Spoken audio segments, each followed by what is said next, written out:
Hello and welcome to probably my most controversial video in this channel yet. This is the Toyota sports car tier list. We are going to be determining, is that the right word? Am I saying that right? Whatever. We're going to decide which Toyota sports car is the best, and we're going to do this based on this beautiful little tier list. A quick few little disclaimers. So first off, I did not include like the very old Toyota sports cars from like the 60s and 70s. Second disclaimer is that if a car ranks pretty bad on this list, it does not mean that this car is bad. It just means that it's a little bit less cool in my mind as a Toyota sports car. But you got to keep in mind that Toyota is my absolute favorite car brand. So sports cars from this brand usually are very high up my list of cool cars. So might still be a very cool car to me. So let's just get into the first few cars. So we're going to start off with the Toyota MR2s.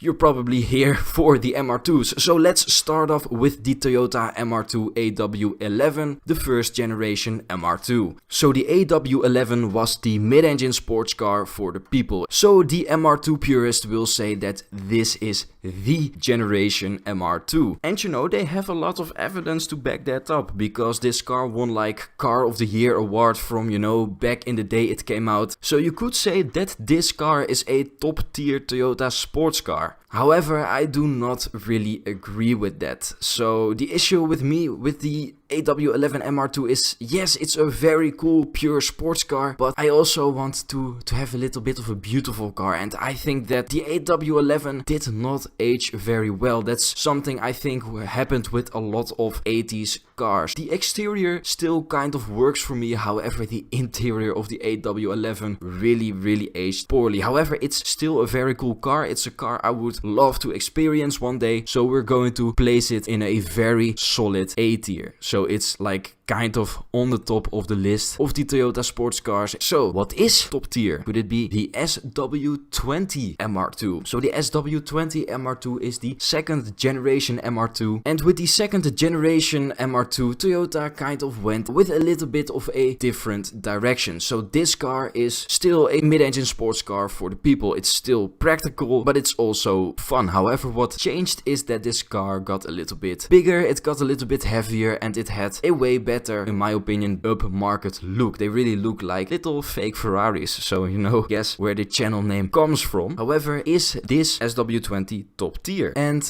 yeah, I guess if you have a Toyota MR2 SW20 Turbo, you have an absolute top tier car. You know, you have a very good looking car. The 3S GTE has some power to it. You get very fun turbo noises. It's the ultimate edition of the MR2, the MR2 Turbo. If you have one, it's absolute top tier. They're kind of getting expensive, you know, because people are realizing that these are very cool cars. However, you also have a few naturally aspirated MR2s from this generation. So you have the 2.0 3S GE, and you have the 2.2 MR2 from the USA, which has a Camry engine. So the 3S GE, so that is the one I personally have, would probably like be a solid A tier, and the 2.2 would be a B tier car. So let's move on to the third generation of the MR2, and that is the ZZW30 MR2, also known as the MR2 Spider. So with the MR2 Spider, Toyota kind of went into a different direction. They made a different look to the car. It has a soft top, and you know, it has to be your taste, and the MR2 Spider did not resonate with a lot of MR2 fans out there. But I think that this is an absolute underrated car. The reason with this being that is, this is probably, when you look at the driving dynamics, probably the best Toyota MR2 generation. It is lightweight, it has a actually a pretty fun engine. It's the 1ZZ, I believe, or the 2ZZ. It's the ZZ engine with less power. So it's a very lightweight engine. It does have the oil problem, but you can work around that, you can fix that. And you know, if you solve the oil problem, I think you actually have a pretty solid car with the MR2 Spider. The looks are redeemable, you know, it's also not my taste, but there are a few aftermarket options out there, and you can actually make this car look very pretty. And because of this, you know, I'm going to place the third generation MR2 into the B tier. So that's actually a pretty solid place for the MR2 Spider, because a lot of people really don't like this car, but I really say that this is an underrated car. If these ones drop a little bit more in price, I think that this could even be an A tier. It's really moving into the JDM sports car bargain territory. So with the MR2s out of the way, we are going to move on to the Toyota Celicas. So the Toyota Celicas usually have the base trims, which are front wheel drive, or the GT4 trims, which are a inline 4 3S GTE turbo engine with all-wheel drive. So I'm going to assume in this tier list a top trim of these cars, so it's going to be the GT4 models. So first you got the GT4 ST165. So this is the first generation of the GT4, and to be honest, I don't know a lot about this car. However, it's all-wheel drive. It has a 3S GTE turbo engine in it, so that means that it's still a pretty cool car. I don't think that this car looks very good, so considering that there are very similar cars with similar specs that do look better, I am going to place the first generation GT4 inside of the C tier. And you know, then you get the next generation, the ST205. Oh wait, not, it's the ST185. This one is pretty legendary in like rally sport, I believe the WRC. This car just has a lot of like motorsports on its name. It participated in quite a lot. Again, it's a car with a 3S GTE and all-wheel drive, so that also makes it pretty cool. However, I'm not going to place it into the S tier, the top tier. It's going to be an A tier car. Again, with this car, it doesn't look good. This car is pretty ugly. The Celicas never were really good looking cars. However, this generation of Celica, just, I don't know, it's this weird blend between 80s and 90s styling. Just did not age very well. However, just the motorsport heritage elevates this car quite a lot. So then we are moving to the last generation of the Celica GT4. However, not the last generation of the Celica itself. And this is the Celica GT4 ST205. Once again, it has rally heritage, it is all-wheel drive, it has a 3S GTE, which make it pretty cool. However, I think that this actually is the coolest generation. It has a pretty cool story that it is banned from motorsports because Toyota cheated with this car, but I also think that this is the best looking generation. I really like the aggressive styling it has. The base version of the Celica is not the greatest looking, however the GT4 version really looks aggressive, and I think you can make these look very cool if you just put some wheels on it and you lower it a bit. You get a really good looking car. This is a car that if I had the option to buy one goes for sale right now. You know, you don't see these ones go for sale quite a lot. They're quite rare over here in Europe. I believe it's a JDM only car, but when you see one, it is still not too expensive for like an old 90s legendary JDM car. If I see one up for sale and I have the place to put it somewhere, I would really take the chance and get a Celica GT4 from this generation, and that says enough for me. That means that it's going into the S tier. Is it better than an MR2 Turbo?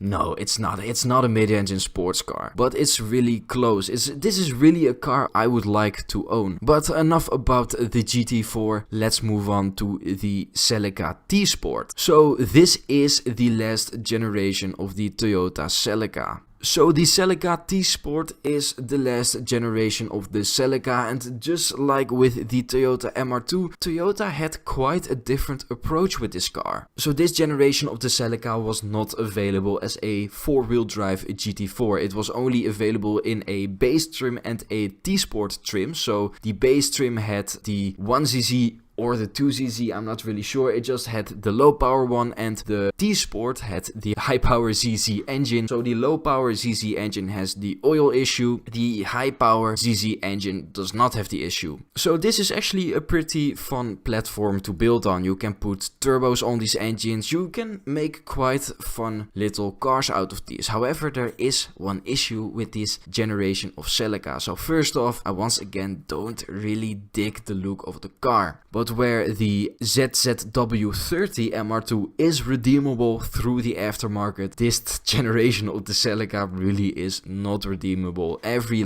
body kit just makes it look worse and worse and worse. Another issue I see with this generation of the Celica is that there's not really a big of a price difference between the different trims. So that's actually not really a bad thing. It just means that if you're looking for these cars, just go and look for a T-Sport. They're hard to find, but you pay almost just the same as a base trim Celica, so why not go for the superior engine? And this T-Sport usually also has better options. However, I think that, they go for around 10,000 euros, 12,000 euros. I think that is too much for this car. It does not look really good, so that's the reason I'm not going to rank this Celica pretty high. I'm actually deciding if I'm going to put it in C or D tier. I think it deserves C tier. You can get worse. Let's just say like that. You can get worse.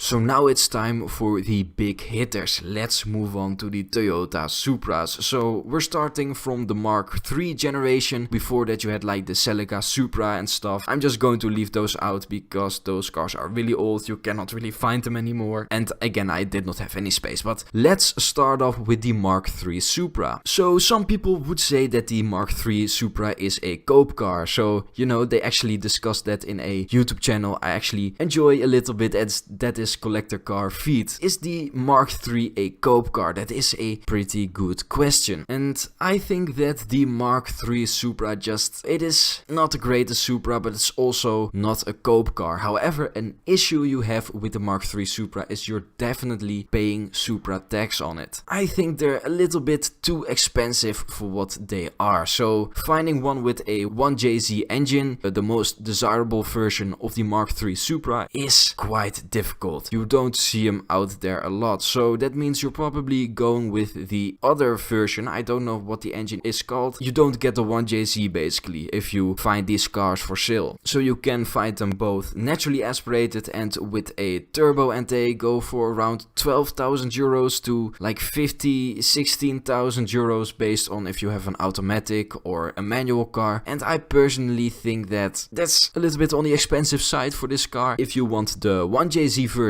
you're going to pay a premium because it has a JZ engine. However, the issue with the 1JZ engine is that it's just not as good as the 2JZ. It's not as tunable, it cannot handle as much. However, a very cool thing about the 1JZ is that's pretty dramatic, it has very dramatic turbo noises, exhaust noises, everything. But I think that the Mark III Supra is just fine where it is right now. If these get more expensive, it's really going to take a hit in the tier list. But right now I'd say that the Mark III Supra is a B tier car. It deserves to be above the old school Celica and the latest generation Celica. However, in my opinion, it just does not compete against an AW11 for the price, right? An AW11 goes for significantly less money. The Mark III Supra does not have really a heritage or pop culture status, so it cannot beat the Celicas. So I think that B tier is actually a pretty good spot. Should I place it in front of the ZZW30 MR2? I guess so, because they are kind of in the same price range, and I think that the Mark III Supra does have a little bit more style to it. So we're going to put it first in B tier. So now it's time for the car we've all been waiting for, and that is the ultimate Toyota, the Mark IV Supra, and we're going to get controversial here. This is to a lot of people an absolute dream car, and I also really adore the Mark III Supra. And because of that, some people would put it into the top tier. However, nowadays you cannot put it into the top tier anymore. A few years back, 10 years back, it would probably be top tier, back when it was cheap. But right now, paying more than 100,000 euros for a top trim Toyota Supra from the 90s. it is getting kind of crazy with these cars. You really cannot justify prices these cars go for anymore. So that's just the thing that's preventing this car from entering the top tier. You have the naturally aspirated Supras, you have the Aero Top Supras. They are a bit more affordable. You know, you might be looking at like 30,000 euros or something in that direction. But again, it's a 90s Toyota.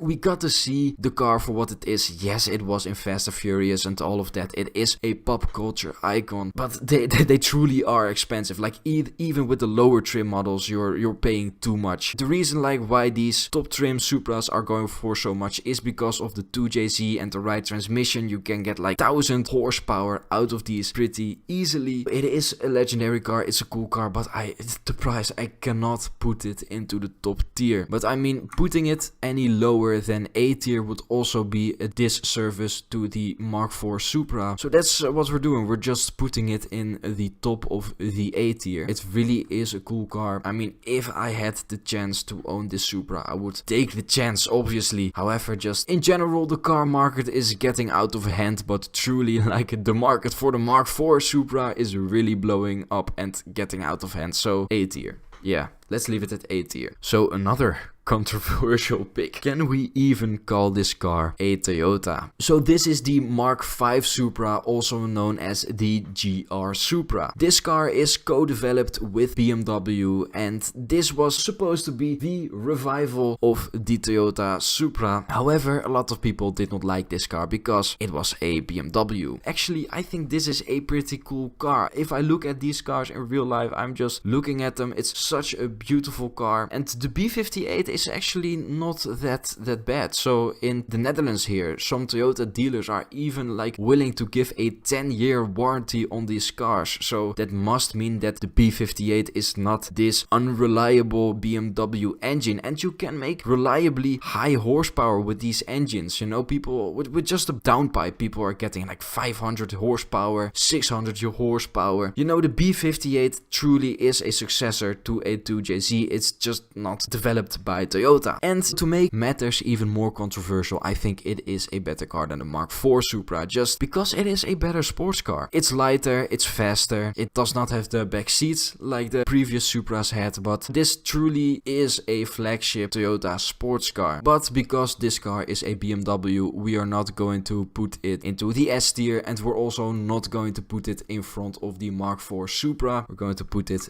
behind the Mark IV Supra because we're not going to put a BMW in the top tier of a Toyota list. But don't get me wrong, this car, I think this is like one of my favorite cars. I'm actually like saving up for a GR Supra. It's kind of madness, you know. I'm still pretty young, but I'm just like, one day I want a GR Supra. Mark IV Supra is just unattainable anymore. I'm just going to forget the Mark IV Supra. However, the Mark V GR Supra is just such a cool car. So, you know, maybe one day, if the channel does well, we'll do a GR Supra on the channel. I'll maybe one day be able to afford it. Enough about the GR Supra. Let's move on to the next Gazoo racing car, and that is the GR Yaris. So the GR Yaris is the second car that released under the Gazoo Racing brand. The GR Yaris is a Yaris, however, not regular Yaris, because it is of course a GR Yaris, and this is a car that's built for rally driving. You know, it's purpose built for motorsports. It's wider than a regular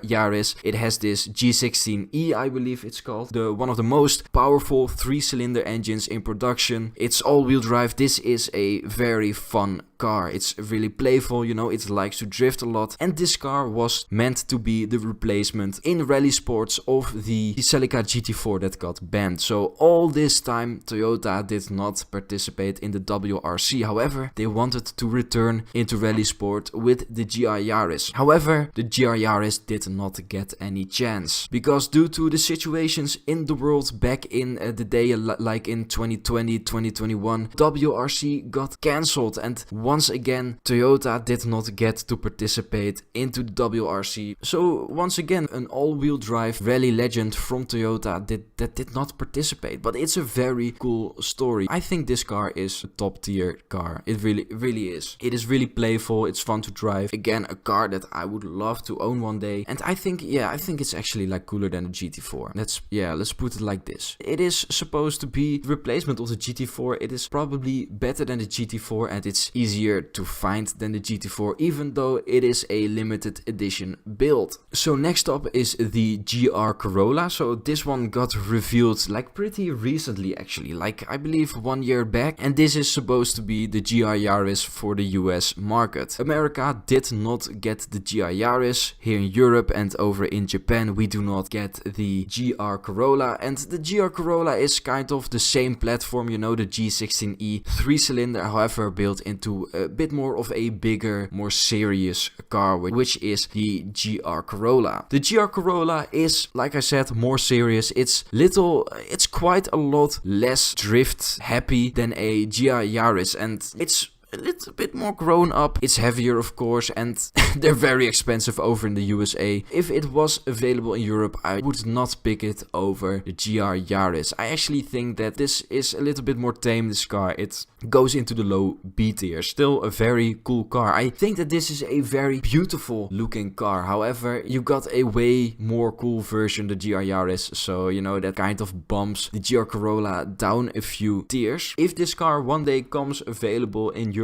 I hope they do like the estate version of the Corolla, because that one looks pretty cool, and that would actually be quite a fun way to differentiate from the GR Yaris, to have the GR Corolla as an estate over here in Europe. You know, there's quite a lot of sporty estate cars in Europe that do well, so maybe that is an option for Toyota to bring the GR Corolla over here in some capacity. So the last and the newest car in the GR range is the Toyota GR86. So this sports car from Toyota is co-developed with Subaru. This one has a 2.2 Boxer engine and it is a pure sports car available with a manual transmission and rear wheel drive, something that car enthusiasts really like. This car is also very popular. It's already sold out over here in Europe. It's sold out in the UK and I believe it even sold out in the USA. I think they look really cool. This is a true old school sports car, and because of that I'm going to put this car in the S tier. You know, I think Toyota nailed this car. It looks good, it drives good. It's a very good car. I think this is an S tier car. I think this is going to be a future classic. However, it is going to be low S tier because, you know, it has to go up against some pretty cool cars in my opinion. But you know, if you have the chance to pick up one of these cars, take the chance. Everywhere except for the Netherlands, they're quite affordable. It's the last of its kind. We're never going to get a car like the GR86 again, I think. So let's continue with the older sibling of the GR86, and that is the GT86. So again, the GT86 is a very pure sports car co-developed with Subaru, but this one is a little bit older. It got introduced in like 2012, I believe. It's a pretty old car, and back in the day this was the only sports car Toyota had to offer for a very long time. You know, those old Celicas and MR2s were discontinued, the Supra was discontinued, but in 2012 we got this car and it was the only sports car we got, and this car would be a solid like A tier car. However, just the existence of the GR86 bumps this car down in my opinion. Yes, it is still a cool car, you know, a pure driver's car. However, this car has a little issue, and that is the notorious torque dip, which makes this car feel a little bit slow, which is not too great for a sports car. And the other thing is that the GR86 just improves on every single little thing of the GT86. So why would you get a GT86 when you can also get a GR86? You know, price might be an issue, especially here in the Netherlands. However, the GR86 is pretty cheap in a lot of markets, so you know, saving up a little bit longer for like the new version might be a solid strategy. Just the GR86 is so perfect that this car, the existence of this car becomes a little bit useless, especially if the GR86s are going to hit the used market, you know, for quite a bit cheaper. I think most people are going to prefer the GR86. I personally would prefer the GR86, but the GT86 is somewhat affordable right now. I think I would pick it over the GR Corolla and probably also over the ZZW30 MR2. So, you know, it is a solid B tier car. So next up is the AE86 Corolla, which is a pretty well-known car in pop culture. It appeared in the Initial D anime. And because this car appeared in the Initial D anime, it's quite popular, and you know, they go for quite some high prices. Right now you can pay up to like 30,000 euros for an AE86 Corolla. The thing is, like, it's just a rear wheel drive Corolla. I'm going to piss some people off with this, but it's a rear wheel drive Corolla. The appeal of these cars were that they were very cheap drift cars. However, people are paying so much money for these cars. I think it is a little bit crazy. So this is once again a car that is kind of in the overrated territory of the Toyota sports cars. I mean, I said it, the AW11 MR2 has the same engine, and the AW MR2 is also rear wheel drive, and the AW11 MR2 is even mid-engine, which makes it maybe even a little bit more special and cool. So I really don't see the reason why you should be paying more for an AE86 Corolla than an AW MR2. Really don't think that these cars are worth the money. You're purely paying like anime tax. They're not really like that good for tuning. People are going to hate me, but it's D tier. We're placing it in the D tier. If these cars went for like 10,000 euros, you know, 8,000 euros, it would probably be like a solid B tier car. If it went for even less, because back in the day these things were dirt cheap, it would be a very good A tier car. It would be a cheap drift car, and that is something that you want, right? Because there are not really a lot of cheap rear wheel drive B tier cars out there anymore. However, just with this car becoming so much more expensive, it kind of loses the appeal of being a cheap car for drifting. So yeah, it's going to be D tier. So next up is the Paseo. So it is a really small image over here, and the reason that this is a very small image is because I could not find a high quality picture of this car. The Toyota Paseo. Is this even a sports car? That is a question. Well, it is supposed to be the budget Celica, so I mean that kind of means that it is a sports car. It kind of has the proportions of a small compact sports coupe, so I was like, let's just put it as a sports car. I know some people that are very passionate about these cars. So, you know, there's also some form of enthusiast appeal to these cars. But I think that this is a cope car. Like, these things go for dirt cheap. They have this little 1.5 liter engine in it, which does not make a lot of power, which does not have any tuning potential. There's not really an aftermarket for this car. You know, people just buy this car for the fact that, look, I got a 90s JDM Toyota. Is that a little bit harsh? It might be. It goes wrong when you call it a budget Celica. I mean, like, the front wheel drive Celicas are already kind of budget cars. It's going with the AE86 into D tier. However, one little side note, I actually kind of want to get this car. Yes. Slow down. Like, when I was researching this video, I kind of got like this small guilty pleasure for this car. I really would like to do a car like this on the channel. I don't know, there's just something that appeals to me with this car. So, you know, maybe in the future, 1 or 2 years, I'll go out and see if I fit in one of these cars, because I saw one at a car meet a little while back. These are really small cars, but maybe I fit inside of it. I'm pretty tall, so, you know, I get pretty scared of small cars. The size of the car might be an issue, but if I do fit, maybe I'll do a small little budget build on a Toyota Paseo. I think that would be pretty fun.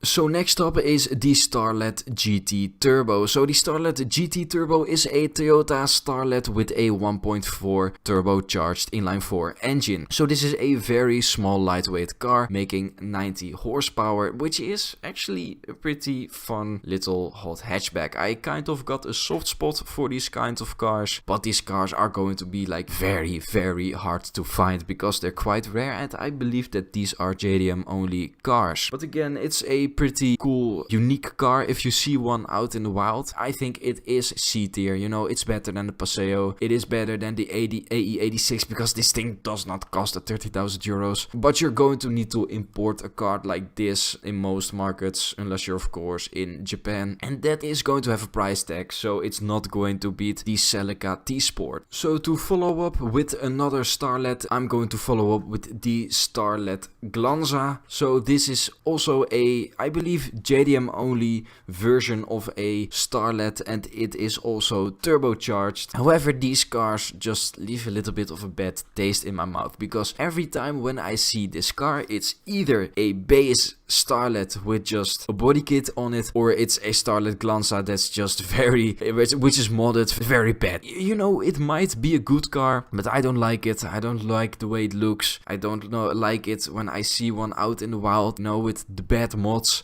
So because of that, we're going to have it in E tier. The next car is the Toyota Caldina GT4. So, like I said, the early 2000s were very weird for Toyota sports cars. The Toyota Celica went front wheel drive only. However, the 3S GT engine and the GT4 badge lived on. However, it did not live on in the Celica, it lived on in the Toyota Caldina, a JDM only family car. Yes, this is what they decided what should be the next GT4. It should be an automatic family car. And just the pure weirdness of this car, I always think like, why? With some cars it can be a good thing, and this is certainly one of those cars. It's weird in a good way. However, this is a JDM only car, so you're going to need to go through a lot of trouble to get this car. So, you know, you're not going to get it for cheap. It's going to be hard to find. I'd say just that it is better than the OG Celica GT4.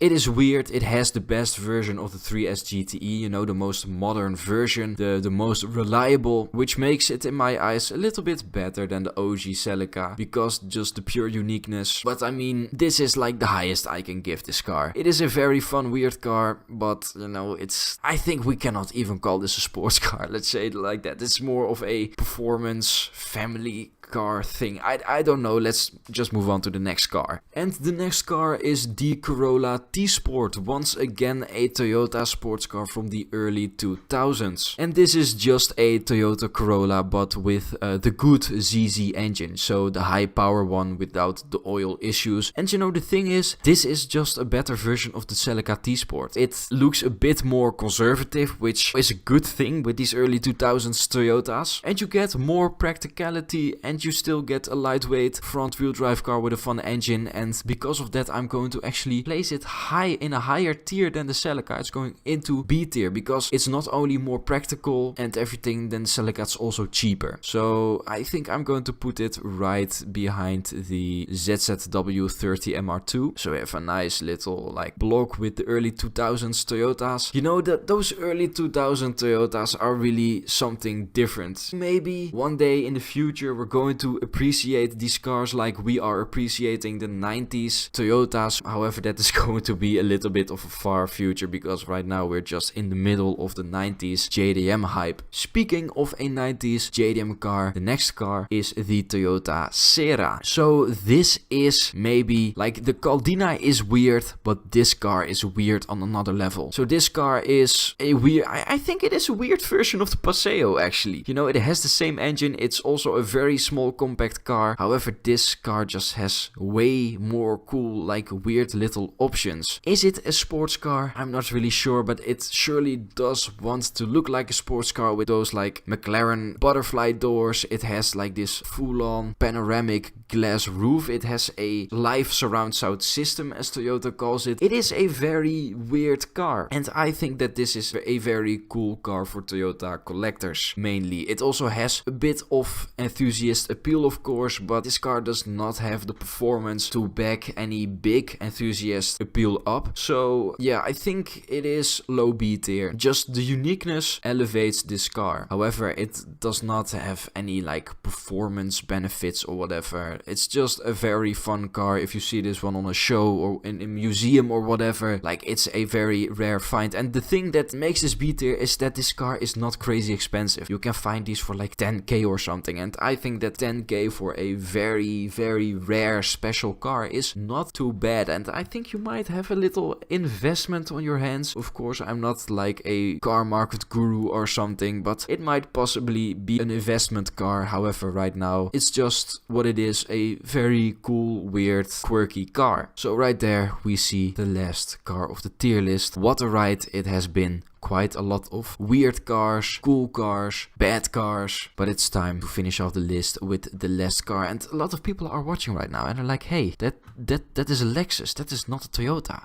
that's a Lexus IS300. And you're wrong. So in the early 2000s, once again, the weird Toyota era, Toyota got a, not Toyota, Japan got a Toyota version of the IS200 and IS300. And this car does not have a 6-cylinder like the inline 6 IS200 or the 2JZ IS300. Now this car got the 3SGE Beams engine, making around 200 horsepower, which is, I believe, the most powerful version of the 3SGE that Toyota made. Again, this car is rear-wheel drive, and I think that this is actually a pretty cool little car. Again, it's a JDM only car, so you're going to pay a little bit extra to get it into your country, or you're going to need to go through a lot of trouble to get your hands on a car like this. But I kind of feel like that it is worth the annoyances or worth the price, because nowadays a bad IS200 goes for like around 8,000 euros, and a good Altezza might go for what, like 12,000 euros. IS300, if you can find one, goes for a lot because you're paying Supra tax for the 2JZ in it. I mean, you might as well just get the Toyota Altezza. 3SGE is not a bad engine, it's a pretty fun little engine, and you also always have a platform to swap a better engine into this car. If you're getting into the IS platform, I think that the Altezza might be the best way to do it. However, we're not talking about Lexus and tuning and swapping, we're talking about the tier list. So where does the Altezza find its place? This is actually pretty difficult one. I don't really know where I should place it. Just based on the cars that are in the B tier, I don't think it deserves B tier, because yes, it has the 3SGE, but it's not very tunable. You know, you have the Lexus versions of this car. It's going to be first in C tier. I think that is an appropriate place for the car. So we're going to move everything a little bit to the side and place the Toyota Altezza in the top of the C tier. And there we are, the best Toyota. Of course, it's going to be an MR2 SW20 Turbo. What did you expect? We are the Dutch fake Ferrari channel. But for the rest of it, I think that I kind of have a weird opinion. I think not a lot of people would agree with my ranking of these cars. So this is the perfect way and the perfect moment to let me know down in the comments how wrong I am with this tier list. Don't forget to like, subscribe and everything, and see you in the next one.